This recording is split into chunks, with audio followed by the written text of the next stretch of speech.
परशुमभयदं दक्षिणां चेदहन्दं नागं पाशं जगन्तं प्रलयन्दवति साङ्कुशं वामभागे नानालङ्कारयुक्तं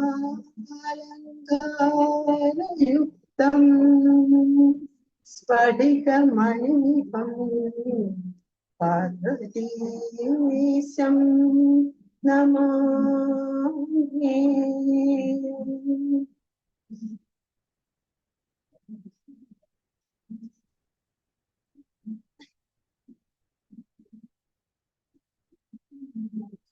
ഓം നമഃ ശിവായ. ഞാനിപ്പോ എല്ലാ ദിവസവും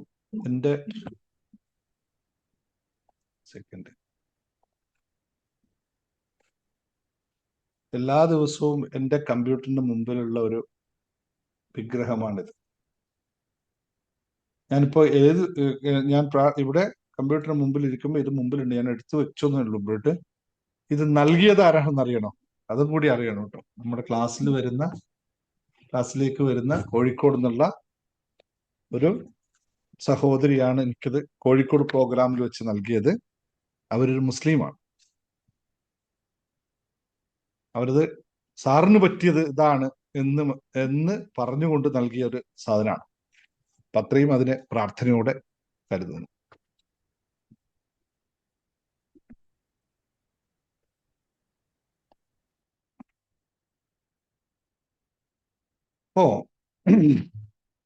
എല്ലാവർക്കും നമസ്കാരം. നമ്മൾ ശിവരാത്രി വ്രതാനുഷ്ഠാനത്തിലേക്ക് അല്ലെങ്കിൽ ശിവരാത്രി പുണ്യവേളയിലേക്ക് കടക്കുകയാണ്. ശിവരാത്രി എന്നത് ഒരു മതപരമായ ചടങ്ങ് എന്ന് വിശേഷിപ്പിക്കാൻ ഞാൻ ഒരിക്കലല്ല.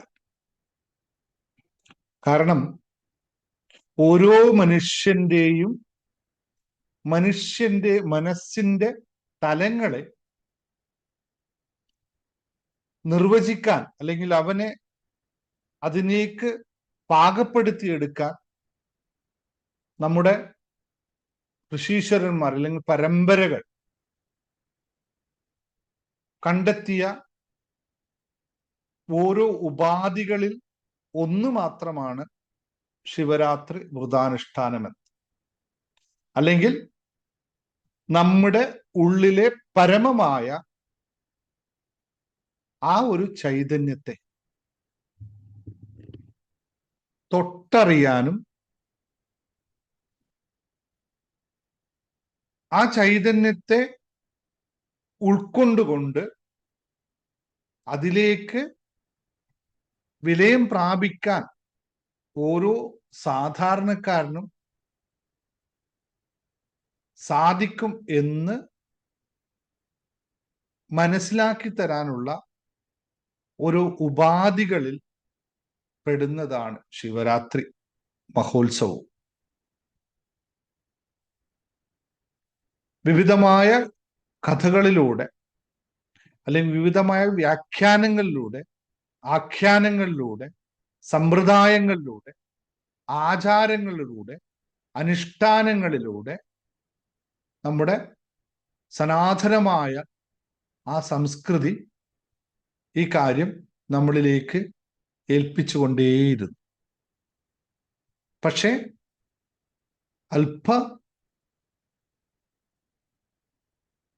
ജ്ഞാനികളായ ആൾക്കാരുടെ അതിൻ്റെ വിവക്ഷയും അതിലും ഉൾക്കൊള്ളാൻ സാധിക്കാത്ത നമ്മൾ ഏറ്റവും ലളിതമായ ഉൾക്കൊള്ളാൻ പറ്റുന്ന തരത്തിലേക്ക് നമ്മൾ അതിനെ മാറ്റി നമ്മുടെ ഉൾക്കാഴ്ചയിലേക്ക് കുറേയധികം വ്യത്യാസപ്പെടുത്തി എന്ന് മാത്രം പറയാൻ ആഗ്രഹിക്കും. എല്ലാവരും ഒന്ന് നട്ടൽ നിവർത്തി ശാന്തമായിരിക്കുക. ഓം നമഃ ശിവായ മന്ത്രം ഒരു 18 തവണ ഒന്ന് ഉരുവിടുക. പതുക്കെ നന്നായിട്ട് എല്ലാ കാര്യങ്ങളും തൽക്കാലം വിട്ടുകൊടുത്തുകൊണ്ട് ആ നിത്യ ചൈതന്യത്തിലേക്ക് ഒരു നിമിഷമെങ്കിലും ചേരാൻ സാധിക്കുമോ എന്ന് ഒന്ന് ശ്രമിച്ചു നോക്കുക.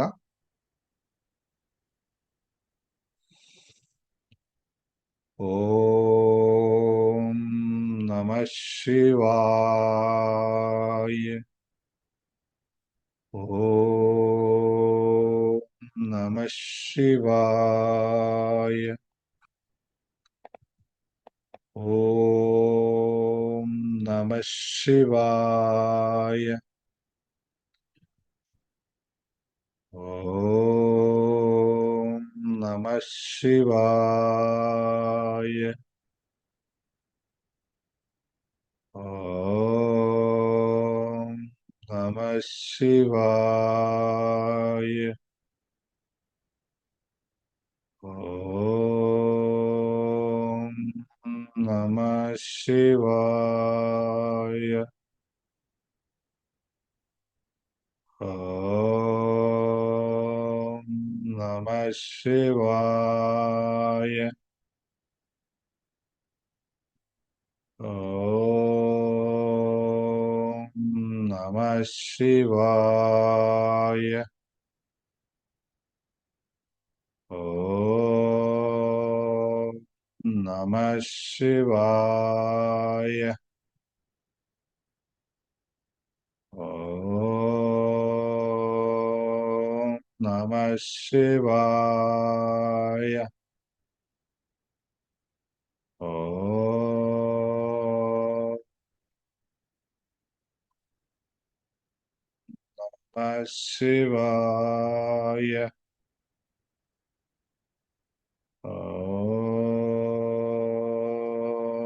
നമഃ ശിവായ. ഓം നമഃ ശിവായ. ഓം നമഃ ശിവായ. ഓം നമഃ ശിവായ.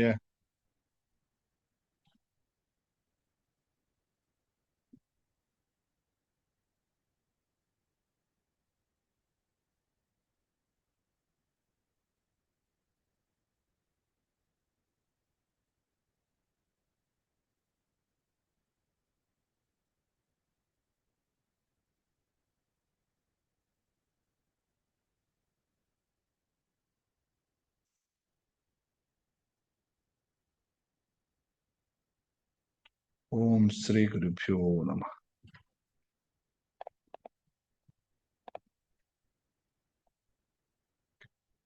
അപ്പോ നമ്മൾ പറഞ്ഞു വന്നത് അനിത്യമായ ചൈതന്യത്തിലേക്ക് വിലയം പ്രാപിക്കാനുള്ള നമ്മുടെ എളിയ ശ്രമം. പ്രാർത്ഥനയിൽ അമ്മ ചൊല്ലിയ വരികൾ: ശാന്തം പത്മസ്ഥാനസ്ഥം ശശധര മുകുടം പഞ്ചവക്രം ത്രിനേത്രം ശൂലം വജ്രം ച ഖണ്ഡം എന്ന് പറഞ്ഞത് നമ്മൾ ഭഗവാനെ വർണ്ണിച്ചുകൊണ്ടുള്ള ഒരു വർണ്ണന നടത്തി. ഒരു മന്ത്രം കൊണ്ട്, കേവലമായ ഒരു മന്ത്രം അല്ല, ഒരു മന്ത്രം കൊണ്ട് ആ ഒരു രൂപത്തെ വർണ്ണിക്കാനുള്ള ഒരു ശ്രമമാണ് നമ്മൾ പ്രാർത്ഥനാ ശ്ലോകത്തിൽ ചൊല്ലിയത്. അപ്പോൾ ശിവം അല്ലെങ്കിൽ ശിവൻ നമുക്ക് രണ്ട് രൂപത്തിൽ നമ്മൾ നമുക്ക് പ്രത്യക്ഷത്തിൽ നമ്മൾ അനുഭവിച്ചിട്ടുണ്ട്. പക്ഷേ ശിവം എന്ന് പറഞ്ഞാൽ അത് യഥാർത്ഥത്തിൽ ശാന്തം എന്നാണ് അർത്ഥമാക്കുന്നത്. അതായത് ശാന്തം എന്ന് പറഞ്ഞാൽ നമ്മൾ സാധാരണ ശാന്തം എന്ന് കേൾക്കുന്നത് സാധാരണ രീതിയിൽ സാധാരണക്കാരനായ ഒരു മനുഷ്യന് ശാന്തം എന്ന് പറഞ്ഞാൽ ഒരു അല്ലലും അലച്ചലുമില്ലാത്ത ഒരവസ്ഥ. ഇതല്ലേ നമ്മൾ ശാന്തം എന്ന് കേട്ടിട്ടുള്ളത്, അല്ലെ? നമ്മൾ ഒന്ന് ശാന്തമായി ഇരുന്നാൽ മതിയായിരുന്നു, എന്തൊരു മനസമാധാനക്കേടാണ് എന്ന് പൊതുവെ പറയാറുണ്ട്. ഇപ്പൊ ശാന്തം എന്ന് ഉദ്ദേശിച്ച് നമ്മൾ സാധാരണ വ്യാഖ്യാനിച്ചെടുക്കുന്നത് ഇങ്ങനെയാണ്. പക്ഷെ ശാന്തം എന്നതിന്റെ യഥാർത്ഥ അവസ്ഥ എന്ന് പറയുന്നത്, ഇത് ശരിക്കും നിങ്ങൾ ഉൾക്കൊള്ളേണ്ട അവസ്ഥയാണ്. ശാന്തം എങ്കിൽ സമുദ്രം പോലെ തിരമാലകളില്ലാത്ത ഒരവസ്ഥ. അത് പറയുമ്പോൾ തന്നെ ആകെ കൂടി ഒരു വിഷയം വരും, അല്ലെ? സമുദ്രം എങ്ങനെ തിരമാലകളില്ലാത്ത അവസ്ഥയുണ്ടാവും? അപ്പോൾ ശാന്തം എന്ന് പറയുന്ന ശശധര മുകുടം എന്ന് ഉദ്ദേശിക്കുന്ന എവിടെയാണ്? സമുദ്രമാണ്. അതായത് നമ്മുടെ മനസ്സ് സമുദ്രം പോലെ പ്രക്ഷുബ്ധമാണെങ്കിലും തിരമാലകളില്ലാത്ത ഒരവസ്ഥ അതെവിടെ ഉണ്ടാവും? തിരമാലകൾ കടൽ സമുദ്രത്തിന്റെ കരയിൽ മാത്രമുള്ള ഒരു സംഭവമാണ്. കടലിന്റെ അകത്തോട്ട് ചെല്ലുന്തോറും തിരമാലകളില്ല. നമ്മൾ കടൽ കാണാൻ പോകുന്നത്, എല്ലാവരും കടൽ കാണാനാണോ പോകുന്നത്, കടൽ തിരമാല കാണാനാണോ പോകുന്നത് എന്നതാണ് തത്വം. ഇവിടെയാണ് വ്യത്യാസം അറിയുക. നമ്മൾ ഒരാളെ കാണുന്നത് അയാളുടെ പ്രത്യക്ഷത്തിൽ കാണുന്ന മുഖമാണോ, അയാളുടെ അകത്തുള്ള അന്തരാത്മാവാണോ എന്ന് മനസ്സിലാക്കുമ്പോൾ നമുക്ക് ഈ തത്വം അറിയാൻ പറ്റും. അതുകൊണ്ടാണ് ശിവം ശാന്തം എന്ന് പറയുന്നത്. ശാന്തം എന്ന് പറഞ്ഞാൽ അത്രയും, എത്ര നമ്മുടെ മനസ്സ് എത്രത്തോളം പ്രക്ഷുബ്ധമായിരിക്കുമ്പോഴും തിരമാലകളില്ലാത്ത അവസ്ഥ നമുക്ക് സംജാതമാകുന്നുവെങ്കിൽ അവിടെ ശിവോഹം സംഭവിച്ചിരിക്കുന്നു, അല്ലെങ്കിൽ ശിവം പ്രസാദം സംഭവിച്ചിരിക്കുന്നു എന്ന് വേണം മനസ്സിലാക്കാൻ. മനസ്സ് തിരമാലകൾ മനസ്സ് എപ്പോഴും സമുദ്രം പോലെയാണ്.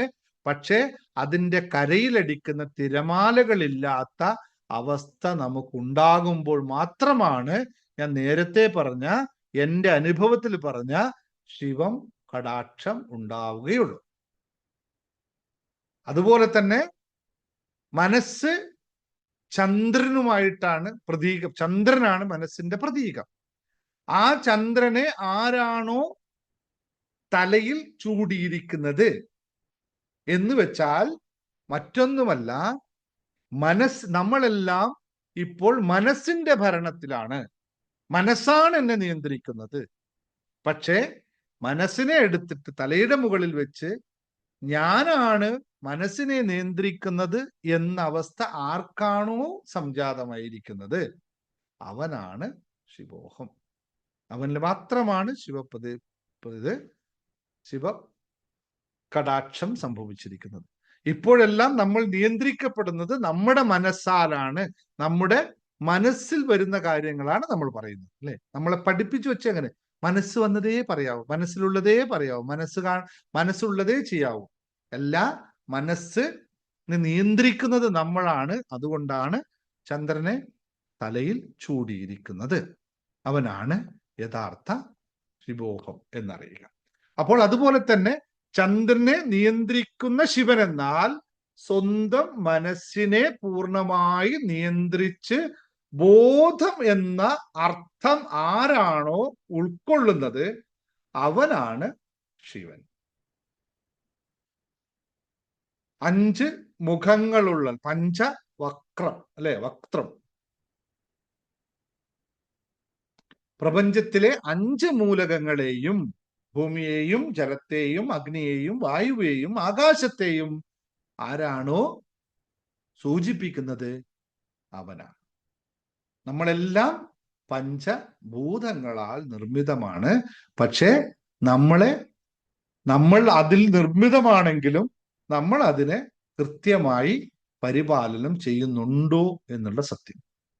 ആരാണോ പഞ്ചഭൂതങ്ങളെയും ഒരേപോലെ പരിപാലനം ചെയ്യുന്നത് അവൻ. അതായത് ഈ പ്രപഞ്ചത്തെ മുഴുവൻ ആരാണോ വണങ്ങുന്നത് ഈ പ്രപഞ്ചത്തെ മുഴുവൻ ആരെയാണോ, ആ പ്രപഞ്ചത്തെ മുഴുവൻ ഞാൻ വണങ്ങുമ്പോൾ ഞാൻ യഥാർത്ഥത്തിൽ വണങ്ങുന്നത് ആരെയാണ്? എന്നെ തന്നെയാണ്. കാരണം ഈ പ്രപഞ്ചം മുഴുവനുള്ളത് എന്നിലാണ്. പ്രപഞ്ചം സൃഷ്ടിക്കപ്പെട്ടിട്ടുള്ള 5 മൂലകങ്ങളാണെങ്കിൽ ഞാനും സൃഷ്ടിക്കപ്പെട്ട 5 മൂലകങ്ങളാണെങ്കിൽ നിന്നിലുള്ളത് എന്താണോ അത് തന്നെയാണ് എന്നിലുള്ളതുമെങ്കിൽ ഞാൻ മറ്റാരെയും വണങ്ങേണ്ട ആവശ്യമില്ല. അത് മറ്റാരെ വണങ്ങുന്നുണ്ടെങ്കിലും അതിന്റെ യഥാർത്ഥ സത്യം എന്ന് പറയുന്നത് ഞാൻ എന്നെ വണങ്ങുന്നത് തന്നെയാണ് എന്നുള്ളത്. അപ്പോൾ നമ്മൾ ശിവൻ എന്ന് പറഞ്ഞു കഴിഞ്ഞാൽ കൈലാസത്തിലിരിക്കുന്ന ഒരു രൂപമല്ല, മറിച്ച് അതൊരു അവസ്ഥയാണ് എന്നുള്ളത്. ആ അവസ്ഥ നമ്മൾക്ക് അനുഭവിച്ചു മാത്രം അറിയുന്ന കാര്യമാണ്. പറഞ്ഞ് മനസ്സിലാക്കാനോ കാണിച്ചു കൊടുക്കാനോ സാധിക്കുന്ന അവസ്ഥയല്ല.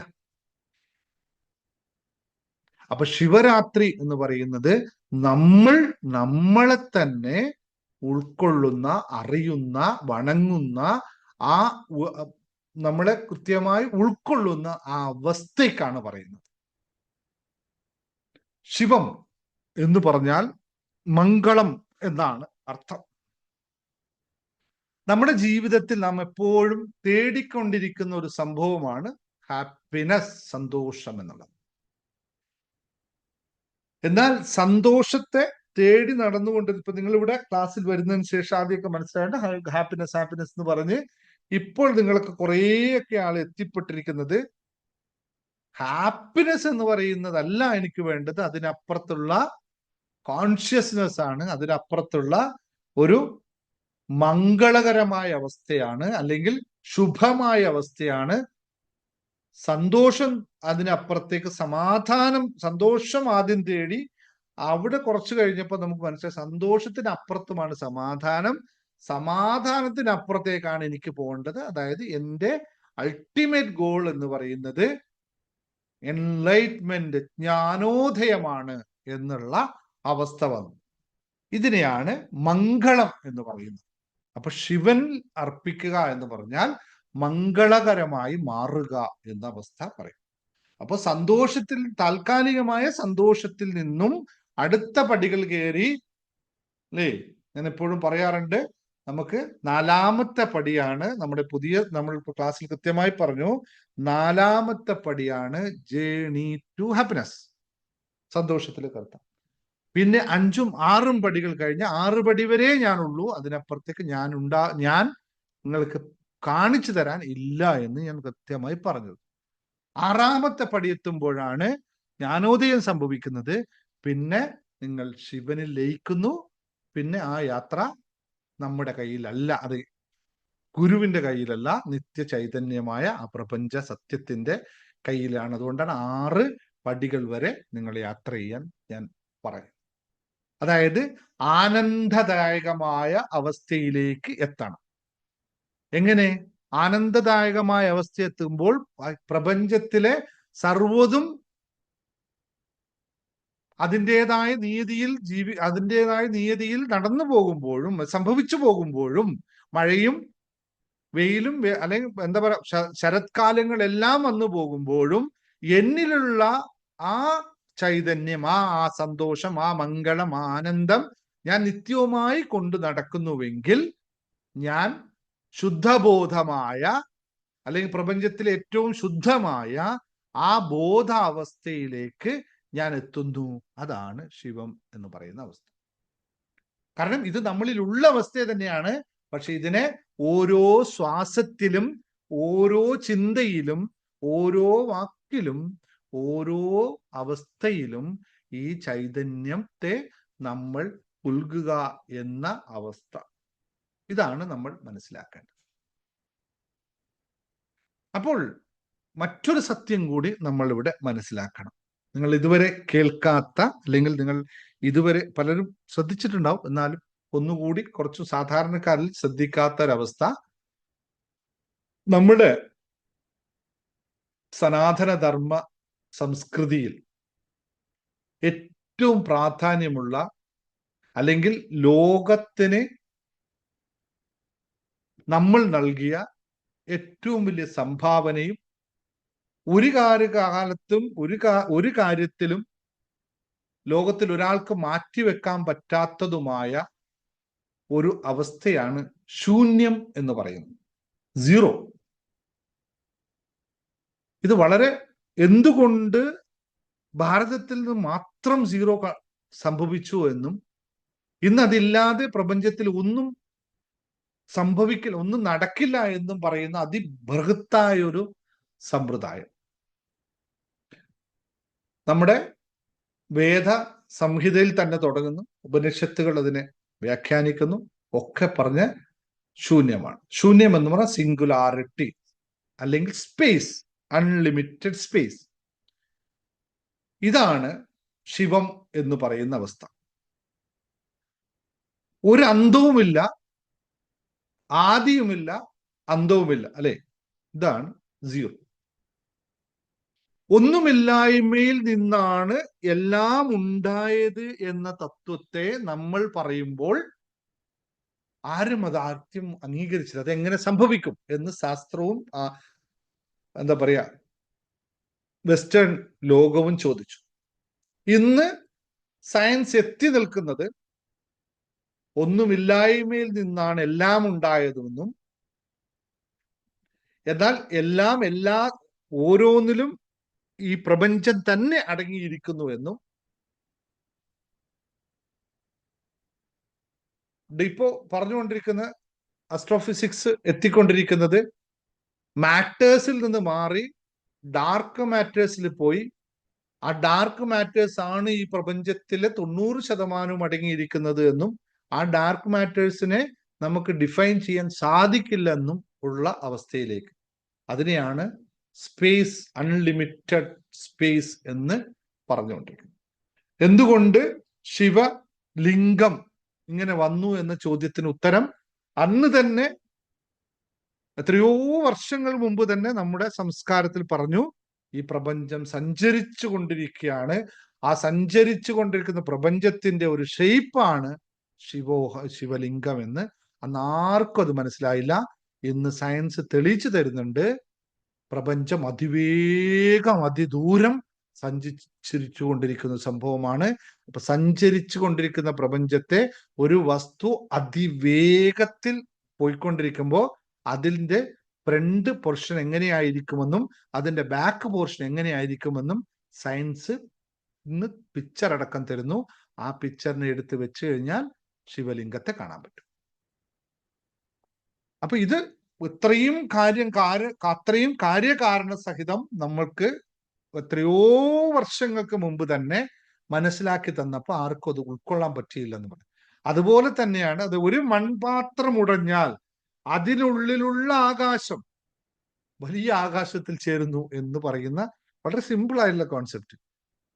അതുപോലെ നമ്മുടെ ശരീരം എന്ന പാത്രം ഇല്ലാതായാൽ നാം വീണ്ടും ആ പ്രപഞ്ചത്തിൽ തന്നെ ലയിച്ചു പോകുന്നു എന്ന് പറയുന്ന ആ അനന്തമായ ശൂന്യതയിലേക്ക് നമ്മളും ലയിച്ചു പോകുന്നു എന്ന് പറയുന്ന ഒന്നുമില്ലാത്താകും അവസ്ഥ നമ്മൾ പറയുമ്പോഴും എല്ലാത്തിലും ഉൾക്കൊള്ളുന്ന അവസ്ഥ, തുടക്കവും ഒടുക്കവും ഇല്ലാത്ത അവസ്ഥ. നമ്മളൊന്നുമില്ല, മരണശേഷം പോയി എന്ന് പറയുമ്പോഴും ആ ചൈതന്യം അവിടെ തന്നെ നിലനിൽക്കുന്നു എന്നും ഈ പ്രപഞ്ചത്തിന്റെ ഭാഗമായി അത് ലയനം പ്രാപിച്ചിരിക്കുന്നു എന്നും കാലങ്ങൾ മുമ്പേ നമ്മൾ പറഞ്ഞു. അവിടെയാണ് വീണ്ടും അദ്വൈത തത്വത്തെ വീണ്ടും നമ്മൾ ഉപയോഗിക്കുന്നത്. ശിവോഹം എന്ന അവസ്ഥയെ ഞാൻ ശിവനാകുന്നു. കാരണം ഞാൻ അതേ അവസ്ഥയാണ്. ഇത് നമ്മ ഗുരു ശങ്കരാചാര്യ പറഞ്ഞ അതേ രീതിയിൽ ഞാൻ അഹങ്കാരവുമല്ല, ഞാൻ ഒരു ശരീരവുമല്ല, മനസ്സുമല്ല, ബുദ്ധിയുമല്ല, അഹങ്കാരവുമല്ല, മറ്റു ഞാൻ ആരാണ്? ഞാൻ വെറും ഒരു തിരിച്ചറിവ് മാത്രമാണ്, ശുദ്ധബോധം മാത്രമാണ് ഞാൻ. ആ ശുദ്ധബോധത്തിൽ നീയും ഞാനും ഒന്നാണെന്നുള്ള ശുദ്ധബോധം, എന്നിലിരിക്കുന്നതും നിന്നിലിരിക്കുന്നതും ഒരേ ചൈതന്യമാണെന്നും അത് വ്യത്യസ്ത ഭാവങ്ങളിലുണ്ട് എന്നുള്ളത് മാത്രമായ തിരിച്ചറിവ്. അത് ഈ പ്രപഞ്ചം മുഴുവൻ ഒരേ ഊർജത്തിന്റെ സ്പന്ദനമാണെന്നും യു ആർ, മറ്റൊരു രീതിയിൽ പറഞ്ഞാൽ ക്രിയേറ്റർ ആൻഡ് കോ ക്രിയേറ്റർ എന്ന അവസ്ഥയിലേക്ക് ഒരേ ഊർജത്തിന്റെ സ്പന്ദനമാണെന്ന് തിരിച്ചറിയുന്ന തത്വത്തെയാണ് നമ്മൾ മനസ്സിലാക്കുന്നത്.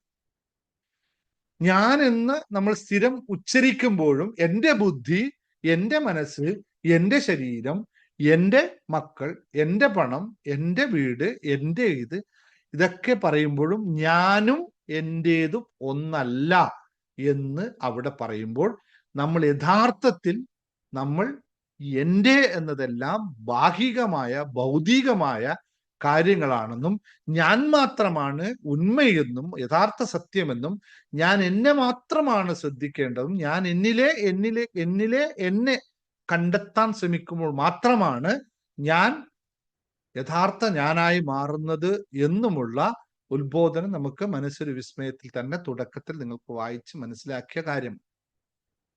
അപ്പൊ ഞാൻ എന്ന് പറയുന്ന ഒരു പരിമിതമായ ചിന്തയല്ലെന്നും അതിനപ്പുറത്തേക്ക് ഞാൻ എന്ന് പറയുന്നത് എല്ലാമാണെന്നും അത്രയും വിസ്തൃതമായ വിശാലമായ ചിന്തയിലേക്ക് നമുക്ക് മാറാൻ സാധിക്കുമ്പോൾ മാത്രമാണ് യഥാർത്ഥ ദൈവികത അല്ലെങ്കിൽ ആത്മീയത സംഭവിക്കുന്നത്. അല്ലാതെ അമ്പലത്തിൽ പോയി പ്രാർത്ഥിച്ചത് കൊണ്ട് മാത്രമോ കലശം വെച്ചത് കൊണ്ട് മാത്രമോ പൂജാകർമ്മങ്ങൾ ചെയ്തുകൊണ്ട് മാത്രമോ സംഭവിക്കുന്ന ഒരവസ്ഥയേ അല്ല എന്ന് മനസ്സിലാക്കും. അവിടെയാണ് നമ്മൾ ഓരോ തത്വങ്ങളെയും വീണ്ടും മനസ്സിലാക്കിയെടുക്കേണ്ടത്.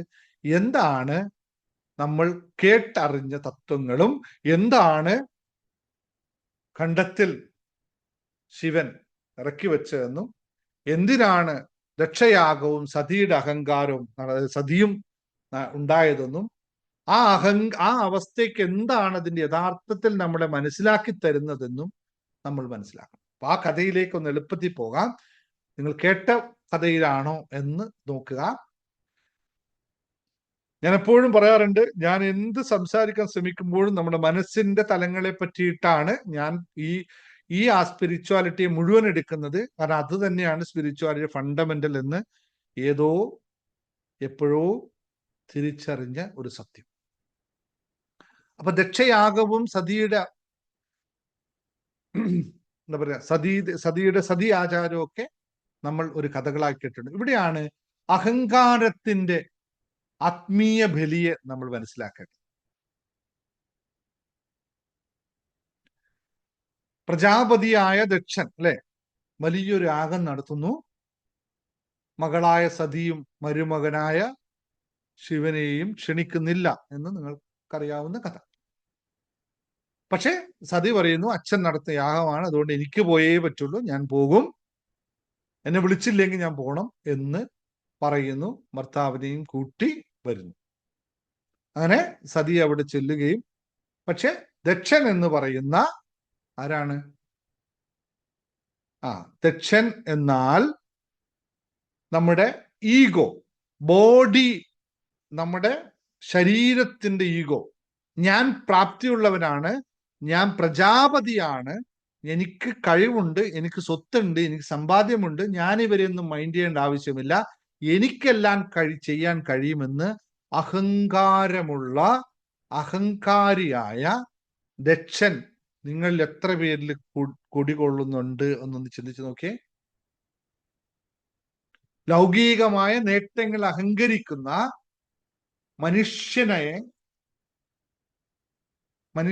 ഒരു നമ്മളിലുള്ള ഒരു ദക്ഷൻ നമ്മളിൽ ഉണ്ടോ? ഒന്ന് ചിന്തിച്ചു നോക്കുക. ഇവിടെയാണ് ഈ കഥയുടെ യഥാർത്ഥ സത്ത് കിടക്കുന്നത്.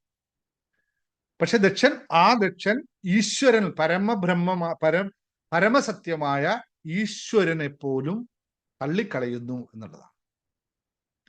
ആ ശിവനെ അപമാനിക്കുകയും അതിൽ ദുഃഖിതയായ സതി യാഗാഗ്നിയിൽ ദേഹം വിടുകയും ചെയ്തു.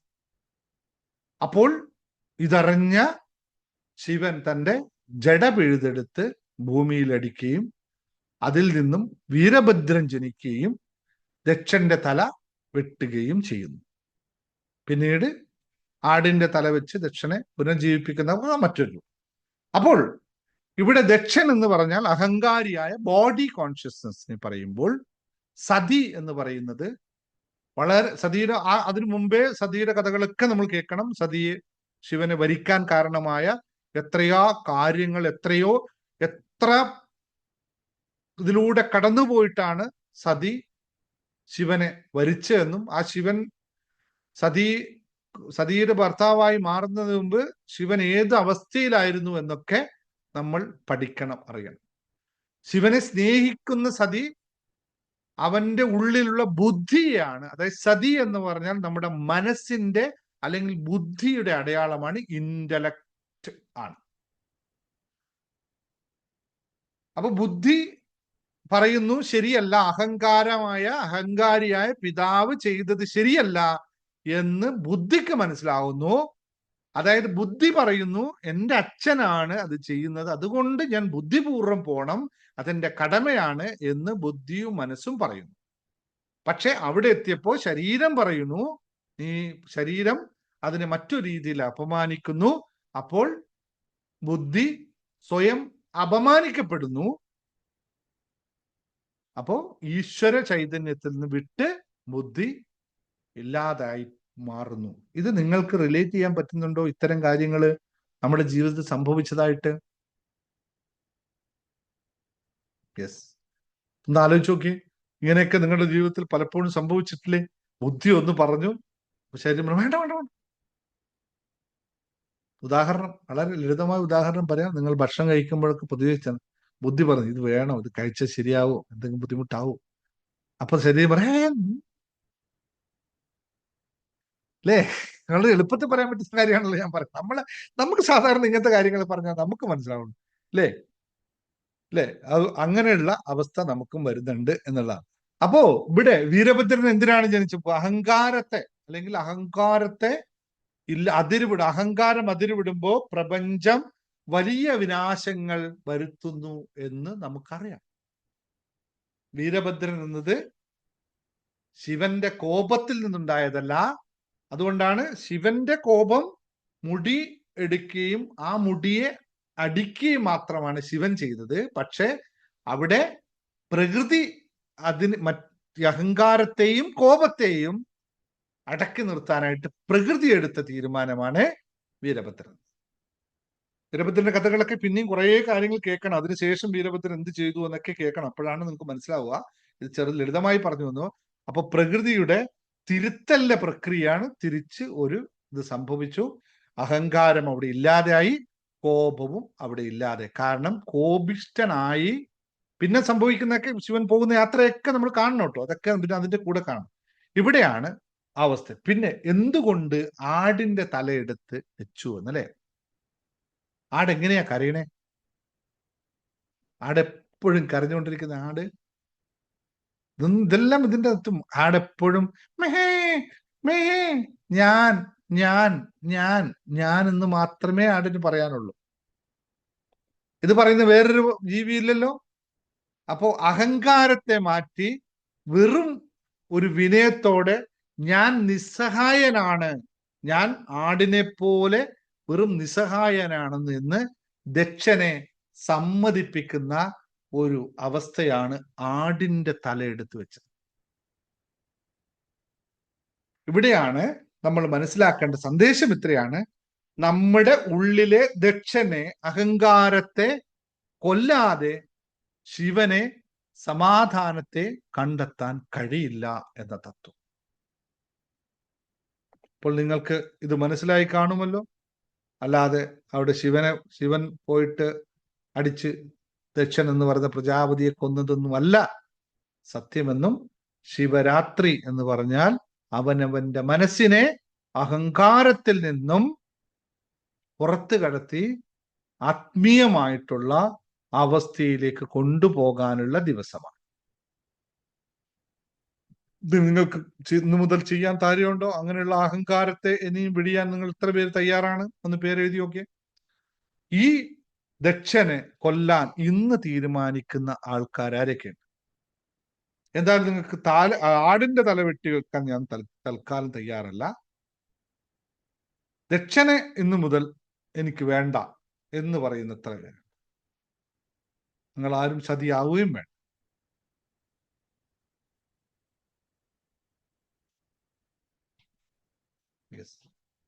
പലർക്കും ഈ കഥ എവിടെയോ കിട്ടിയിട്ടില്ലെന്നും എനിക്ക് മനസ്സിലായി. പലരും ഇത് ഇങ്ങനെയൊന്നും അല്ലല്ലോ ഞാൻ കേട്ടത്. കേട്ട കഥകളൊക്കെ സത്യമായിരിക്കണം എന്നില്ലല്ലോ. നമുക്ക് എല്ലാ കഥകളും നമ്മൾ മനസ്സിലാക്കിയെടുക്കുന്നതിലാണ് യാഥാർത്ഥ്യം ഇരിക്കുന്നത്. നിങ്ങൾ കഴിഞ്ഞില്ലല്ലോ, കുറച്ചും കൂടി പറയണം അല്ലെ?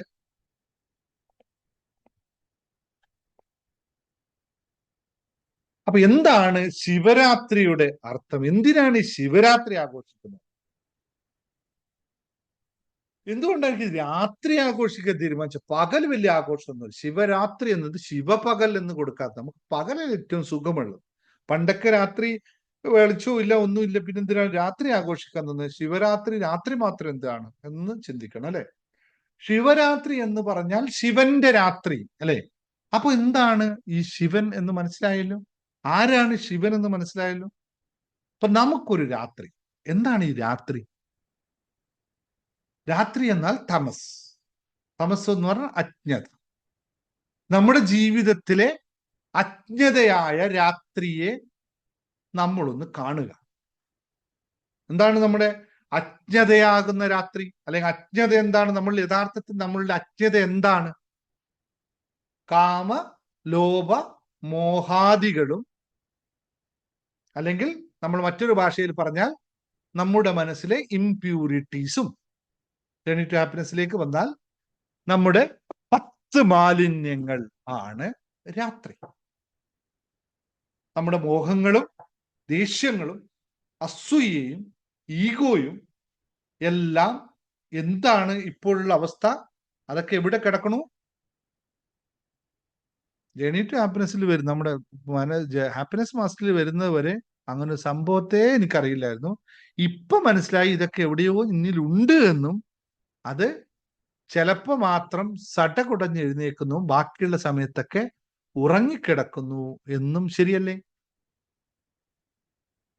എല്ലാ സമയത്തും ഇല്ല, വേണ്ട സമയത്ത് എഴുന്നേറ്റ് വരും, ബാക്കിയുള്ള സമയത്ത് അത് ഉറങ്ങിക്കിടക്കുന്നുണ്ടല്ലോ.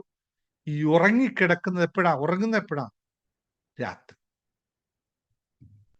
ഈ രാത്രിയാണ് നമ്മൾ ശിവരാത്രി എന്ന് പറയുന്നത്. അതായത് ഈ ഉറങ്ങിക്കിടന്ന അവസ്ഥയിൽ നിന്നും ശിവനിലേക്കുള്ള യാത്ര നമ്മൾ തുടങ്ങും. അജ്ഞതയിൽ നിന്നും ബോധതലത്തിലേക്ക് നമ്മൾ കടക്കുന്നു.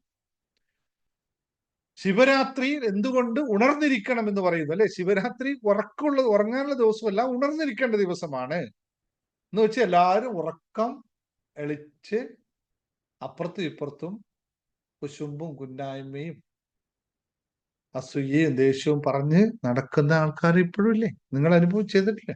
ശിവരാത്രി വ്രതം ഞാൻ കേട്ടൊരു കഥ പറയാം. എൻ്റെ ജീവിതത്തിൽ ഇപ്പോഴാണ് എനിക്ക് തിരിച്ചറിയുന്നത്. അപ്പോഴൊന്നും എനിക്കും അറിയില്ലല്ലോ, ഞാൻ ചെറിയ കുട്ടിയാണ്. ഞങ്ങളുടെ തൊട്ടടുത്ത് ശിവൻ ക്ഷേത്രമാണ്, വലിയ ശിവക്ഷേത്രം. ഇപ്പൊ ശിവരാത്രി വ്രതം എല്ലാവരും അനുഷ്ഠിക്കാൻ പോകുന്നുണ്ട്. അപ്പൊ ഞാനും വീട്ടുകാരെല്ലാവരും പോവും. നമ്മളിങ്ങനെ ഇരുന്ന് കുറെ ആൾക്കാർ ഇരുന്നിട്ട് സൊറ പറയും. അവൻ കണ്ടോ, അവരങ്ങനെ കണ്ടോ, രക്ഷപ്പെട്ടില്ല, അതാണ് ഇതാണ് വാങ്ങയാണ് ചേന, ഇങ്ങനെ പറഞ്ഞ് ഇങ്ങനെ നടക്കും. ചന്തയിൽ കയറും, കുലുക്കി കുത്ത് നടത്തുന്നത് കാണും, ഇതൊക്കെ കാണും. അങ്ങനെ മോഹങ്ങളും മോഹഭംഗങ്ങളും ഒക്കെ സംസാരിച്ചുകൊണ്ട് നേരം വെളുക്കുന്നവരിരിക്കും. നിങ്ങളൊക്കെ അനുഭവം ഉണ്ടാവും. ശിവരാത്രിയാണോ അതിന് പേര്? അല്ല, കാളരാത്രി എന്നായിരിക്കും പേര്, മാറ്റിപ്പിടിക്കേണ്ടി വരും. ഇതൊക്കെ അനുഭവത്തിലുള്ളതാണ് ഞാൻ പറഞ്ഞത്. അപ്പോ ശിവരാത്രി എന്ന് പറഞ്ഞാൽ ഉറക്കമൊഴിച്ചിരിക്കുക എന്നതല്ല അതിന്റെ അർത്ഥം. ബോധതലത്തിൽ നിൽക്കുക എന്നതാണ്. ബോധമുണ്ടാക്കി നിൽക്കുക. അതായത് അജ്ഞതയിൽ നിന്നും അറിവിലേക്ക് ഉണരുന്നതിന്റെ പ്രതീകമാണ് ശിവരാത്രി എന്നത്. അജ്ഞതയായിരിക്കുന്ന അവസ്ഥയിൽ നിന്നും ബോധാവസ്ഥയിലേക്ക്, അല്ലെങ്കിൽ ജ്ഞാനാവസ്ഥയിലേക്ക്, അറിവിന്റെ അവസ്ഥയിലേക്ക് കടക്കാൻ തയ്യാർ. അങ്ങനെയാണെങ്കിൽ ഒരു ചോദ്യം, ഈ ശിവരാത്രി ദിവസം, ഇന്നും നാളെയുമുള്ള ശിവരാത്രി ദിവസം, ഇന്നു മുതൽ അങ്ങോട്ടുള്ള ശിവരാത്രി ദിവസം, നമ്മളിലുള്ള അജ്ഞതയിൽ നിന്നും ബോധ അവസ്ഥയിലേക്ക്, അല്ലെങ്കിൽ ജ്ഞാനാവസ്ഥയിലേക്ക്, അറിവിന്റെ തലത്തിലേക്ക് നിങ്ങൾ എത്ര പേര് കടക്കാൻ പ്രതിജ്ഞ ചെയ്യുന്നു? വെറും പ്രതിജ്ഞയല്ല, ശിവനിൽ തൊട്ടുള്ള പ്രതിജ്ഞയാണ്, പിന്മാറാൻ സാധിക്കില്ല. എന്നും ഞാൻ എന്നെ ബോധതലത്തിലൂടെ മാത്രമേ യാത്ര ചെയ്യുള്ളൂ, അതിനു വേണ്ടിയുള്ള കാര്യങ്ങൾ മാത്രമേ ഞാൻ ചെയ്യുള്ളൂ എന്ന് പ്രതിജ്ഞ ചെയ്യാൻ എത്ര പേര് തയ്യാറുണ്ട്?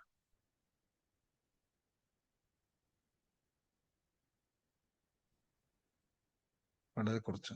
ഒന്നുകൂടി ആലോചിക്കണം അല്ലേ, എന്തായിരിക്കും ബോധതലം എന്ന് പറഞ്ഞിട്ട് നാളെ ഞാൻ ഇവിടെ ക്ലാസ് എടുക്കാൻ വരുമ്പോ അവിടെ അൺമ്യൂട്ട് ചെയ്ത് വെക്കണം. എന്നിട്ട് അവിടെയുള്ള ഒച്ചപ്പാടും ബഹളം മുഴുവൻ എനിക്ക് കേൾപ്പിക്കണം. ഇതിനെയാണ് ബോധതലം എന്ന് പറയുന്നത്. ഞാനിവിടെ പറയാൻ തുടങ്ങുന്നതിന് മുമ്പേ അവിടുന്ന് സാറേ ഒരു കാര്യം പറയണം, എൻ്റെ മരുമകന്റെ അമ്മായിയമ്മയുടെ മുത്തപ്പന്റെ മകൻ മരിച്ചത് കൊണ്ട് എനിക്ക് 5 ദിവസമായിട്ട് ക്ലാസ്സിൽ കയറാൻ പറ്റിയിട്ടില്ല. അതും ബോധമല്ലേ അല്ലെ? ബോധതലം എന്ന് പറഞ്ഞാൽ അത് കൃത്യമായി മനസ്സിലാക്കി വെക്കണം. എന്ത്, എപ്പോൾ, എവിടെ, എങ്ങനെ. ശിവോഹം പ്രൊട്ടക്ഷൻ എന്താണ്? മന്ത്രമാണ്. ശിവോഹം പ്രൊട്ടക്ഷൻ. ശിവോഹം എന്ന് പറഞ്ഞാൽ ശിവോഹം എല്ലാം അടങ്ങിയിരിക്കുന്ന അവസ്ഥയാണ് ശിവോഹം. അതിനപ്പുറത്തേക്കൊന്നുമില്ല. അത് പ്രൊട്ടക്ഷൻ ആണോ എന്ന് വെച്ചാൽ എല്ലാം അടങ്ങിയിരിക്കുന്ന ഒരവസ്ഥയ്ക്ക് നമുക്ക് നിർവചനം പറയാൻ പറ്റും. That is ultimate. അതിനപ്പുറത്തേക്ക് ഒരു സംഭവമില്ല. ശിവോഹത്തിനപ്പുറത്ത് ഈ പ്രപഞ്ചത്തിൽ ഒന്നുമില്ല. അന്തവും ആദിയുമില്ലാത്ത അവസ്ഥ. അവിടെ കംപ്ലീറ്റ് എല്ലാം അതിൽ പെട്ടു. എല്ലാം അതിനകത്ത് വരും ഹേമ. എല്ലാം ശിവത്തിനകത്ത് വരുന്ന കാര്യങ്ങൾ ഈ പ്രപഞ്ചത്തിലുള്ളൂ. ഇതിന്റെ പുറത്തൊന്നുമില്ല. അനന്തമായി കിടക്കുന്ന സംഭവത്തെ നമുക്ക് എന്താ പറയാൻ പറ്റും? എല്ലാം ഉൾക്കൊള്ളുന്ന ഫുൾ അൾട്ടിമേറ്റ് ആയിട്ട്. അത് ഞാൻ പറഞ്ഞു, ഇത് അവസ്ഥയാണ്. ഇത് പറഞ്ഞ് മനസ്സിലാക്കാൻ പറ്റില്ല. ആദ്യം ഞാൻ പറഞ്ഞു, ഇതൊരു അവസ്ഥയാണ്. ഇത് നമുക്ക് എക്സ്പ്ലെയിൻ ചെയ്ത് ഒരു സ്ഥലത്ത് എത്തിക്കാൻ പറ്റുന്നതല്ല. കാരണം ഇതിന് അന്തമില്ല. ഇത് എങ്ങനെ പറഞ്ഞ് എവിടേക്ക് എത്തിക്കാൻ പറ്റിയ സാധനം? ഒരാൾ ചോദിച്ചു, കഴിഞ്ഞ പ്രാവശ്യം ചോദിച്ചു, നിങ്ങൾ ഈ പറഞ്ഞ ശിവത്തെ ഒന്ന് എക്സ്പ്ലെയിൻ ചെയ്ത് പറയാൻ പറ്റും. എന്താണ്? പറ്റത്തില്ല. ഒരിക്കലും നമുക്കിത് എത്തില്ല. എവിടേക്കാ പറഞ്ഞെത്തുക? പോയി പിന്നെയും പോയിക്കൊണ്ടേയിരിക്കും. എവിടെത്തെങ്കിലും പോകുന്നോ അതിനപ്പുറത്തേക്ക് ഈ സാധനം ഇങ്ങനെ പൊക്കൊണ്ടേയിരിക്കും. അപ്പൊ അതിലെത്തി നമ്മൾ ആ ഒരു അവസ്ഥയെ നമ്മൾ അനുഭവിക്കുക എന്ന് മാത്രമേ പറ്റുള്ളൂ. അപ്പൊ ഭക്തി അനുഭവിക്കുക എന്ന് പറയുന്ന പോലെ അനുഭവിക്കാൻ മാത്രമേ പറ്റൂ. ഇവിടെയാണ് ഞാൻ പറഞ്ഞ് നമ്മൾ ശിവരാത്രി ആവാനുള്ള കാരണം. ഇനി അവിടെയും രണ്ടാമത് നമുക്ക് ഉണ്ടായിരിക്കേണ്ട ഏറ്റവും പരമമായ സത്യമാണ് ജാഗരണം എന്ന് പറയുന്നത്. അതാണ് ഞാൻ പറഞ്ഞത്, ബോധാവസ്ഥ, കോൺഷ്യസ്നസ് എന്ന് പറയുന്ന അവസ്ഥ. എന്തുകൊണ്ട് നമ്മൾ എല്ലാം പറയുമ്പോൾ നട്ടൽ നേരെ നിവർത്തി വെച്ച് അത് നട്ടൽ ലംബമാക്കി നിർത്തിക്കൊണ്ട് വെർട്ടിക്കൽ ആയി വെച്ചിട്ട് വേണം എന്തും ചെയ്യാൻ, എന്ത് പ്രാർത്ഥനയും ചെയ്യാൻ എന്ന് പറയുന്നതിന്റെ അർത്ഥം എന്തായിരിക്കുമെന്ന് ശ്രദ്ധിച്ചിട്ടുണ്ടോ? ഇത് മറ്റൊന്നുമല്ല, ഒരു ശരീരത്തിന്റെ കൃത്യമായ ഫിസിയോളജിയാണ്. നമ്മുടെ ശരീരം ലംബമായി വെർട്ടിക്കലാണ് നമ്മളെ സൃഷ്ടിച്ചിട്ടത്. എന്താ ബാക്കി എല്ലാ മൃഗങ്ങളും സൃഷ്ടിച്ച പോലെ ഹൊറിസോണ്ടലായിട്ട് മനുഷ്യൻ സൃഷ്ടിച്ചിട്ടില്ല. മനുഷ്യൻ മാത്രമാണ് നിവർന്നു നിൽക്കുന്ന ജീവി. മറ്റൊന്നും നിവർന്നു നിൽക്കുന്ന ജീവികളില്ല. അതുകൊണ്ട് തന്നെയാണ് മനുഷ്യൻ ഇത്രയൊക്കെ ഉയരാനുള്ള കാരണം അവന്റെ നട്ടൽ നിന്നുള്ള സുഷുമ്ന നാഡിയിലൂടെ താഴോട്ട് പോകുന്ന ആ ഊർജം വെർട്ടിക്കലാണ്. ഫ്ലോ കറക്റ്റ് വെർട്ടിക്കലായി നടക്കുന്നു എന്ന് പറയുന്നത്. ഈ ശരീരത്തിലൂടെ ഒഴുകുന്ന പ്രാണശക്തി അങ്ങനെ മാത്രമാണ് ഒഴുകുന്നതും. അതായത് തലച്ചോറിലുള്ള കോശങ്ങളെ ഉണർത്തുന്ന കുണ്ടലിനി ശക്തി മൂലാധാരത്തിൽ നിന്നും സഹസ്രാരത്തിലേക്ക് ഉയരുമ്പോഴാണ് ജാഗരണം എന്ന് പറയുന്ന, അതായത് കോൺഷ്യസ്നസ് എന്ന അവസ്ഥ സംജാതമാകും. ഈ കോൺഷ്യസ്നസ് അവസ്ഥ സംജാതമാകുമ്പോൾ മാത്രമേ ഞാൻ ഈ പറഞ്ഞ ശിവോഹത്തെ നമുക്ക് അനുഭവിക്കാൻ സാധിക്കുകയുള്ളൂ. അപ്പൊ അതുവരെ ഈ പറയുന്നതൊക്കെ കേൾക്കാം, അറിയാം എന്ന് മാത്രമാണ്, അനുഭവിക്കാൻ സാധിക്കില്ല. അപ്പൊ നേരത്തെ ചോദിച്ചില്ലേ ശിവോഹം എന്താണെന്ന് ചോദിച്ചാൽ, ഇത് അനുഭവിക്കണമെങ്കിൽ ഞാൻ പറഞ്ഞു ഇതൊരു അവസ്ഥയാണെന്ന് പറഞ്ഞു. ഈ അവസ്ഥ നമുക്ക് അറിയണമെങ്കിൽ നമ്മുടെ കുണ്ടലിനി ശക്തി ഉണരുക തന്നെ വേണം. അല്ലെങ്കിൽ നമ്മൾ ജാഗരണത്തിലേക്ക് എത്തണം. ഇത് എത്തുന്ന യാത്ര തന്നെയാണ്, മറ്റൊന്നും അതിനെപ്പറ്റി പറയാനില്ല. അത് എത്തുന്ന യാത്ര തന്നെയാണ്. അവിടെയാണ് മറ്റൊരു കാര്യം. എന്തിനാണ് ശിവരാത്രി ദിവസം ശിവലിംഗ പ്രാർത്ഥന അല്ലെങ്കിൽ ശിവലിംഗ ആരാധന നടത്തുന്നത്? ലിംഗാരാധന എന്തിനാണ് നടത്തുന്നത് അല്ലെ? ഇവിടെയാണ് മറ്റൊരു കാര്യം മനസ്സിലാക്കേണ്ടത്. ഒരു ചെറിയൊരു കഥ. ബ്രഹ്മാവും വിഷ്ണുവും. ആരാണ് ഈ ബ്രഹ്മാവും വിഷ്ണുവും? അല്ലെ, 2 ദൈവങ്ങളാ അല്ലെ? ആണോ? ബ്രഹ്മാവ് സൃഷ്ടിയുടെ അടയാളമാണ്. അപ്പൊ വിഷ്ണു സ്ഥിതിയുടെ അടയാളമാണ്. അപ്പൊ സൃഷ്ടി എങ്ങനെയാണ് നടക്കുന്നത്? നമ്മൾ ഇന്നലെ ചക്രയിൽ പഠിച്ചു. സൃഷ്ടി, ക്രിയേറ്റിവിറ്റി ആണ് അല്ലെ, സൃഷ്ടി ആണ് ബ്രഹ്മാവ്. അങ്ങനെയാണെങ്കിൽ നമ്മുടെ സൃഷ്ടി എന്ന് പറയുന്നതും ബ്രഹ്മാവ് എന്ന് പറയുന്ന ഒന്നല്ലേ? ത്രിമൂർത്തികൾ അത് നേരത്തെ പറഞ്ഞു, ശിവത്തിലാണ് എല്ലാം ഇരിക്കുന്നത് എന്ന് പറഞ്ഞു. അപ്പൊ നമ്മൾ സൃഷ്ടി ഉണ്ടാകുന്ന ബ്രഹ്മാവ് എന്ന് പറയുന്നത് നമ്മളിൽ തന്നെയുള്ളതാണ്, നമ്മുടെ സൃഷ്ടിയാണ്. സൃഷ്ടിയിൽ നിന്നാണ് സൃഷ്ടി, അതായത് ബുദ്ധി അല്ലെ, ബുദ്ധിയിലൂടെയാണ് സൃഷ്ടി ഉണ്ടാക്കുന്നത്. ബുദ്ധിയിൽ നിന്നാണ് സൃഷ്ടി ഉണ്ടാവുന്നത്. അപ്പൊ സൃഷ്ടിയും ബുദ്ധിയും അല്ലെ ബുദ്ധിപൂർവമുള്ള സൃഷ്ടി ഉണ്ടാകുമ്പോൾ ബ്രഹ്മാവ് അവിടെ ഉണ്ടാകും. ഇനി അതിനെ സ്ഥിതി ചെയ്യുന്ന അവസ്ഥയ്ക്കാണ് മനസ്സെന്ന് പറയുന്നത്. മനസ്സിലാണ് സ്ഥിതി. അപ്പോ സ്ഥിതിയുടെ ആളാണ് വിഷ്ണു. അപ്പോ ബ്രഹ്മാവും വിഷ്ണുവും ചേരുമ്പോൾ, സൃഷ്ടിയും സ്ഥിതിയും ചേരുമ്പോൾ, അല്ലെങ്കിൽ ഇവ രണ്ടും തർക്കിക്കും നമ്മുടെ ജീവിതത്തിൽ പലപ്പോഴും അല്ലെ. സൃഷ്ടി പറയും ഇത് വേണം വേണ്ട എന്ന് പറയും. അപ്പൊ മനസ്സ് പറയും ഇതിപ്പോ എനിക്ക് ആവശ്യമില്ല, ഇതിപ്പോ എന്റെ ആവശ്യമുള്ള കാര്യമല്ല. അല്ലെങ്കിൽ ഇത് മനസ്സ് പറയും ഇത് ചെയ്യാം. അപ്പൊ സൃഷ്ടി പറയും, ക്രിയേറ്റിവിറ്റി പറയും ഇത് അത്ര ശരിയാവില്ല. നമുക്ക് ബുദ്ധിപൂർവ്വം ചില കാര്യങ്ങൾ നമ്മൾ തർക്കിക്കും. മനസ്സും ബുദ്ധിയും തമ്മിൽ പലപ്പോഴും തർക്കമുണ്ടാവും. അവർക്ക് മുന്നിൽ ഒരു അഗ്നി പ്രത്യക്ഷപ്പെട്ടു. ഒന്നുകൂടി പറയാം, സൃഷ്ടിയുടെയും സ്ഥിതിയുടെയും ഇടയിൽ, തർക്കത്തിനിടയിൽ ഒരു അഗ്നി സ്തൂപം അല്ലെ, അഗ്നിസ്തൂപം പ്രത്യക്ഷപ്പെട്ടു. സ്ഥിതി ബുദ്ധിയോട് പറഞ്ഞു നീ ഇതിന്റെ അറ്റം കണ്ടുപിടിക്കൂ, എന്നാൽ നമുക്ക് മനസ്സിലാക്കാം. തിരിച്ച് വിഷ്ണുവിനോട് ബ്രഹ്മാവ് പറഞ്ഞു നീ മറ്റേ അറ്റം കണ്ടുപിടിക്കൂ, അപ്പോൾ നമുക്ക് ഇതിലൊരു തീരുമാനമെത്താമെന്ന് തർക്കത്തിന്റെ പരിഹാരമായിട്ട് സ്ഥിതി വെച്ചു. അങ്ങനെ ബ്രഹ്മാവ് മുകളിലറ്റത്തിലേക്ക് യാത്രയും വിഷ്ണു താഴെ അറ്റം തേടി പോയി. ഇതാണ് കഥ. രണ്ടുപേർക്കും എവിടെയും എത്തിച്ചേരാൻ സാധിച്ചില്ല. കാരണം ഇതിന് ആദിയുമില്ല അന്തവുമില്ല. ഇതാണ്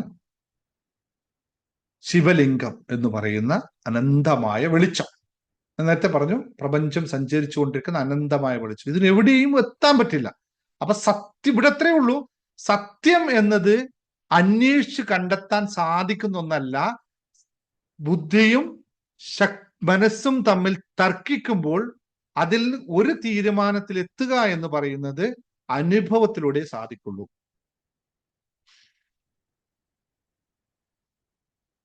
ബുദ്ധി എപ്പോഴും അഹങ്കാരത്തോടെ പെരുമാറുന്നു, സ്ഥിതി എപ്പോഴും വിനയത്തോടെ നിൽക്കുന്നു. അപ്പൊ ഇവിടെ നമ്മളുടെ ഈ സ്തൂപം എന്ന് പറയുന്നത് നമ്മുടെ ആത്മാവാണ്. ആ ആത്മാവിന് അന്തവുമില്ല ആദിയുമില്ല. അപ്പൊ ബുദ്ധി ആത്മാവിനെ അന്വേഷിച്ച് നടക്കും, മനസ്സ് അതിലെത്താൻ ശ്രമിക്കും. പക്ഷെ രണ്ടും അന്തവുമില്ലാതെ കിടക്കും. ഇത് നിങ്ങൾ കേട്ട കഥയായിരിക്കാം, ഇങ്ങനെ ആയിരിക്കില്ല കേട്ടത്. അഗ്നിസ്വ അങ്ങോട്ട് പോയി ഇങ്ങോട്ട് പോയി എന്ന് മാത്രമേ ഉള്ളൂ. ഇത് മനസ്സിന്റെ കളികളാണ്, അല്ലെങ്കിൽ നമ്മുടെ ജീവിതത്തിന്റെ കളികളാണെന്നുള്ള സത്യമൊന്നും പറയും. ഇനി എപ്പോഴും നമ്മൾ ധ്യാനിക്കുന്നതാണ്, നേരത്തെ പറഞ്ഞു ശിവോഹം എന്ന അവസ്ഥ. ഈ അനുഭൂതി എന്താണ്?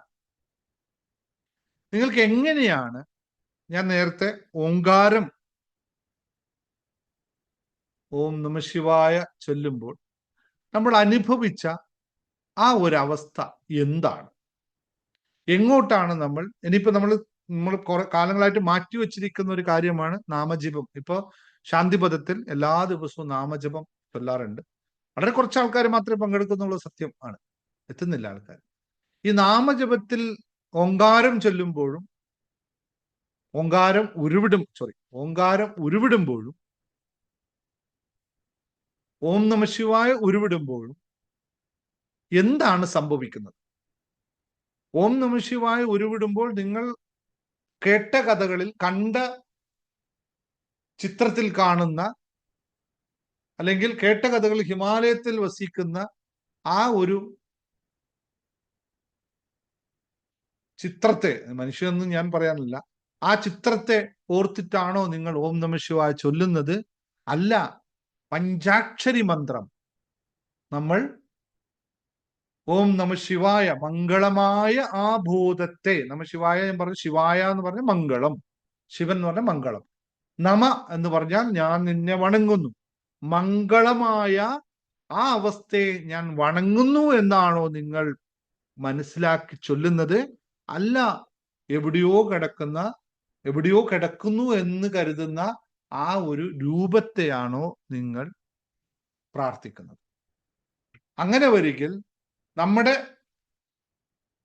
ഹാപ്പിനെസ് മാസ്റ്ററിയുടെ, നമ്മുടെ മൈൻഡ് മാസ്റ്ററിയുടെ അവസ്ഥ പ്രകാരം ഞാൻ മംഗളമായ അവസ്ഥയെ വണങ്ങുന്നു, മംഗളമായ അവസ്ഥയെ സ്വീകരിക്കാൻ തയ്യാറാകുന്നു, മംഗളമായ അവസ്ഥയ്ക്ക് വേണ്ടി ഞാൻ പ്രാർത്ഥിക്കുന്നു, എനിക്ക് മംഗളം ഉണ്ടാവട്ടെ, എനിക്ക് മംഗളം ഉണ്ടാവട്ടെ, ഓം നമ ശിവായ എന്ന ശുദ്ധമായ പ്രകാശത്തെ, ശുദ്ധമായ ചൈതന്യത്തെ നമ്മൾ അഫ്രിമേഷൻ ചെയ്യുകയല്ലേ യഥാർത്ഥത്തിൽ ചെയ്യുന്നത്? ആ ശാന്തത നമ്മൾ അനുഭവിക്കുകയല്ലേ ചെയ്യുന്നത്? അപ്പോൾ ശിവം ശാന്തമാണ്, ശിവം അദ്വൈതമാണ്, ശിവം മംഗളമാണ്, ശിവം നമ്മൾ വണങ്ങുന്ന നമ്മുടെ തന്നെ മംഗളമായ ബോധമാണ് എന്ന് മനസ്സിലാക്കുമ്പോൾ നമുക്കിത് ഉൾക്കൊള്ളാൻ പറ്റും. അപ്പോൾ ഇന്ന് പറഞ്ഞു വരുന്നത് എത്രയേ ഉള്ളൂ, ഈ 2026 ശിവരാത്രി എന്ന് പറയുന്നത് വെറും ഒരു വ്രതമായിട്ട് മാത്രം എടുക്കാതെ, ഈ വർഷം നമ്മൾ ഞായറാഴ്ചയാണ് നമുക്ക് ആ ഒരു ദിവസമായിട്ട് വരുന്നത്. അതായത് സൂര്യൻ ആത്മാകാരനായി മാറിയിരിക്കുന്ന അവസ്ഥ, ശിവൻ എന്ന് പറഞ്ഞാൽ ആത്മാവാണെന്ന് മനസ്സിലാക്കി, അതായത് ആത്മാകാരനായിരിക്കുന്ന ശിവൻ, സൂര്യൻ ആത്മാകാരനായിരിക്കുന്ന അവസ്ഥയ്ക്ക് ശിവൻ ആത്മാവാന്ന് നിൽക്കുമ്പോൾ ആത്മാവ് പ്രകാശമായി മാറുന്ന ദിവസം. അപ്പൊ നാളത്തെ ദിവസത്തെ പ്രത്യേകത എന്ന് പറഞ്ഞാൽ നമ്മുടെ ആത്മാവ് തന്നെ സ്വയം പ്രകാശിതമായി മാറുന്ന ദിവസം. അപ്പോൾ നമ്മൾ നമ്മുടെ ആത്മാവിനെ ഉണർത്താനായിട്ട് നാളെ മുതൽ ഉണർന്നിരിക്കുന്ന നമ്മുടെ ആത്മാവിനേക്ക് ഒന്ന് വിലയം പ്രാപിക്കാൻ സാധിക്കും. അപ്പോൾ നമ്മൾ വൈരാഗ്യ ബുദ്ധി ഉപേക്ഷിച്ചുകൊണ്ട്, വൈരാഗ്യം എന്ന് പറഞ്ഞാൽ വസ്തുക്കളോട് അമിതമായിട്ടുള്ള ആഗ്രഹം ഇല്ലാത്ത അവസ്ഥയിൽ മാറി നമ്മൾ നമ്മോടൊപ്പം ചേർന്നിരിക്കുന്ന അവസ്ഥ ഇന്ന് മുതൽ നിങ്ങൾ പ്രാക്ടീസ് ചെയ്യാൻ തുടങ്ങണം. അതുപോലെ തന്നെ നേരത്തെ കഥയിൽ പറഞ്ഞ പോലെ നീലകണ്ഠനായ ശിവൻ, അതായത് കരുണ എപ്പോഴും കാത്തു സൂക്ഷിക്കുന്ന നീലകണ്ഠൻ, വിഷം കുടിച്ചുകൊണ്ട് ലോകത്തെ രക്ഷിക്കാൻ തയ്യാറായ, മറ്റുള്ളവരുടെ കഷ്ടപ്പാടുകൾ കണ്ട് അത് പരിഹരിക്കാൻ ശ്രമിച്ച ആ പരമ ചൈതന്യത്തിലേക്കായി മാറാൻ കരുണയുള്ള ആളായി മാറുക എന്ന് പറയും. അപ്പോൾ മറ്റൊരു കാര്യം, അതിലും നമ്മൾ സൃഷ്ടിയും സ്ഥിതിയും തമ്മിൽ വ്യത്യാസമുണ്ടാകുമ്പോഴും ഞാൻ നിസ്സംഗനാണ് എന്ന് പറയുന്ന, അല്ലെങ്കിൽ സ്തുതിയിലും നിന്ദയിലും ഒരുപോലെ ആയിരിക്കാൻ സാധിക്കുന്ന ശിവൻ, ചുടലയിലും ക്ഷേത്രത്തിലും ഒരുപോലെ നിൽക്കാൻ പറ്റുന്ന, ചുടലഭസ്മം പൂശിയ അവസ്ഥയിലും ലോകം നശ്വരമാണെന്ന് വിളിച്ചു പറയുന്ന ശിവോഹം. അപ്പോ നമ്മൾ എപ്രകാരമാണോ ആകാശത്ത് നിന്ന് പെയ്യുന്ന മഴവെള്ളം ഒടുവിൽ സമുദ്രത്തിൽ ചേരുന്നത്, ആകാശാൽ പതിതം തോയം യഥാ ഗച്ഛതി സാഗരം, സർവദേവാ നമസ്കാര കേശവം ശിവം പ്രതിഗച്ഛതി എന്ന് പറയും. ആകാശത്ത് നിന്ന് പെയ്യുന്ന മഴവെള്ളം ഒടുവിൽ സമുദ്രത്തിൽ ചേരുന്നു, അത് വീണ്ടും ആകാശത്ത് തന്നെ ചേരുന്നു എന്ന പോലെ നമ്മൾ ഏത് പേരിൽ വിളിച്ചാലും ഏത് രീതിയിൽ പ്രാർത്ഥിച്ചാലും അതെല്ലാം ഏകമായ പരമാത്മ ചൈതന്യത്തിലേക്കുള്ള യാത്രയായിരിക്കും എന്നും, അതെല്ലാം എത്തിച്ചേരുന്നത് പരമാത്മ ചൈതന്യത്തിൽ മാത്രമായിരിക്കുമെന്നും ഉള്ള തിരിച്ചറിവിൽ നമ്മൾ നമ്മളെ തന്നെ വെളിച്ചത്തിലേക്ക് കൊണ്ടുപോകാൻ ശ്രമിക്കുകയല്ല, ഇന്നു മുതൽ ചെയ്യുക എന്നുള്ള ശിവരാത്രി വ്രതാനുഷ്ഠാനം നമുക്ക് തുടങ്ങാം. അപ്പോൾ എല്ലാവർക്കും ഇനി നമുക്ക് ഓരോ കാര്യങ്ങള് മനസ്സിലാക്കാം. അപ്പോൾ വ്രതം എപ്രകാരം വേണമെന്ന് നമുക്ക് എല്ലാവർക്കും ചർച്ച ചെയ്ത് തീരുമാനിക്കാം. ഞാൻ ഈ ഒരു കാര്യം നിങ്ങൾക്ക് നിങ്ങളുടെ മുന്നിൽ അവതരിപ്പിച്ചു എന്ന് മാത്രമാണ്. കാരണം ഓരോ ആൾക്കും വ്യത്യസ്തമായ രീതികളായിരിക്കും ഉണ്ടാവുക. പക്ഷെ നമുക്കെല്ലാം അംഗീകൃതമായ ഈ യാത്രയിൽ അംഗീകൃതമായ ഒരു രീതി വ്രതാനുഷ്ഠാനങ്ങളിലൂടെ വെറുതെ വ്രതം അനുഷ്ഠിക്കുക എന്നതിനപ്പുറത്തേക്ക് നമ്മുടെ ചൈതന്യത്തെ, നമ്മുടെ ആത്മാവിനെ ഉണർത്താനുള്ള ഒരു പ്രക്രിയയായി ഈ കാലം മാറട്ടെ. ഇനിയുള്ള വർഷങ്ങൾ അതുമായിട്ട് മുന്നോട്ട് പോകാൻ എല്ലാവർക്കും സാധിക്കട്ടെ എന്നും ഓം ശാന്തി ശാന്തി ശാന്തി. ഓം ശ്രീ ഗുരുഭ്യോ നമഃ.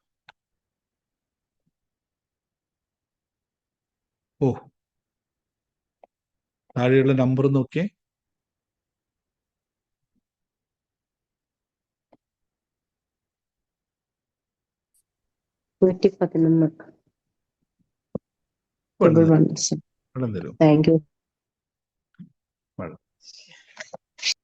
രാധമ്മ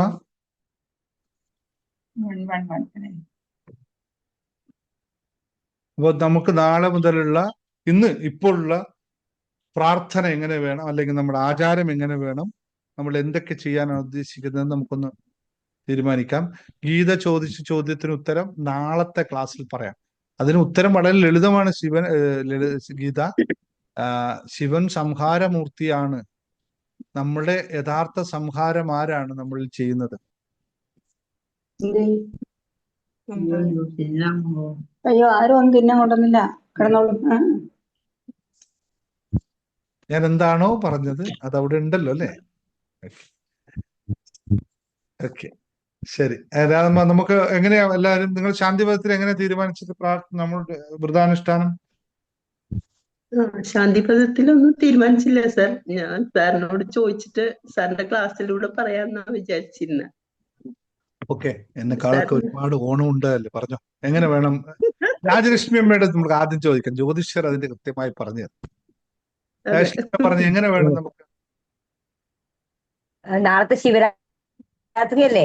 നാളെ ഉറങ്ങാൻ പാടില്ല, ഉറങ്ങാൻ പറ്റാത്ത ദിവസല്ലേ? ഉറങ്ങണ്ട, നമുക്ക് ഫുള്ളായിട്ട് ഇവിടെ ഇരുന്ന് ക്ലാസ് വെക്കാം. 4 യാമങ്ങളിലും ഭഗവാന് 4 രീതിയിൽ പ്രാർത്ഥിക്കണം. അതാണ് ശിവരാത്രിയുടെ പ്രധാനം. ഒന്നുകിൽ ക്ഷേത്രത്തിൽ പോയി ഉപവാസം എടുത്ത് പ്രാർത്ഥിക്കുക, അല്ലെങ്കിൽ വീടുകളിലാണെങ്കിൽ 4 യാമങ്ങളിലും അഭിഷേകം ചെയ്ത് പ്രാർത്ഥിക്കണം. ഓരോ രീതിയിലുള്ള അഭിഷേകങ്ങൾ ചെയ്ത് പ്രാർത്ഥിക്കണം. അതാണ് ശരിയായ രീതി. ആദ്യമൊക്കെ ഞാൻ ഉപവാസം എടുക്കാറുണ്ട്. ഇപ്പൊ എനിക്ക് പറ്റില്ല, എനിക്ക് ഹെൽത്ത് ഇഷ്യൂ ഉള്ള കാരണം എന്നെ ഇവരാരും സമ്മതിക്കില്ല. ഞാൻ ഓക്കെയാണ്, പക്ഷെ വീട്ടിലെ മക്കളൊന്നും സമ്മതിക്കില്ല. അപ്പൊ മാഡം ഒരു കാര്യം ചോദിച്ചോട്ടെ, ഉപവാസം എന്ന് പറഞ്ഞാൽ എന്താണ് ഉദ്ദേശിക്കുന്നത്? ഉപവാസം എന്ന് പറഞ്ഞാൽ ജലപാനം പോലും ഇല്ലാതെ ഭഗവാനെ മാത്രം പ്രാർത്ഥിച്ച് നമഃശിവായ മാത്രം ജപിച്ചിരിക്കുകയാണ് ഉപവാസം എന്ന് പറയാൻ. എടുത്തിട്ടുണ്ട്, 10-15 വർഷം എടുത്തിട്ടുണ്ട്. പക്ഷെ ഇപ്പൊ ഇവര് സമ്മതിക്കില്ല. പിറ്റേ ദിവസം സന്ധ്യക്ക് വിളക്ക് കണ്ടിട്ട് കിടന്നുറങ്ങുള്ളൂ. ജോലിയൊക്കെ ചെയ്യും, അതൊന്നും വിഷയം ഉണ്ടായിരുന്നില്ല. നമ്മളൊന്നും അറിയില്ല, ക്ഷീണം എന്ന് പറയുന്ന സംഭവം നമുക്കറിയില്ല. അതിന്റെ ഫലം ഭയങ്കര പവർഫുൾ ആണ്. അതിന്റെ ആഫ്റ്റർ ഇഫക്റ്റ് വളരെ നല്ലതായിരിക്കും. എന്തിനു വേണ്ടിയാണ് ചെയ്യുന്നത് നടന്നിരിക്കും. 1000 ഏകാദശിക്ക് തുല്യമാണ് ഒരു ശിവരാത്രി എന്നാ പറയണത്. അതെ അതെ,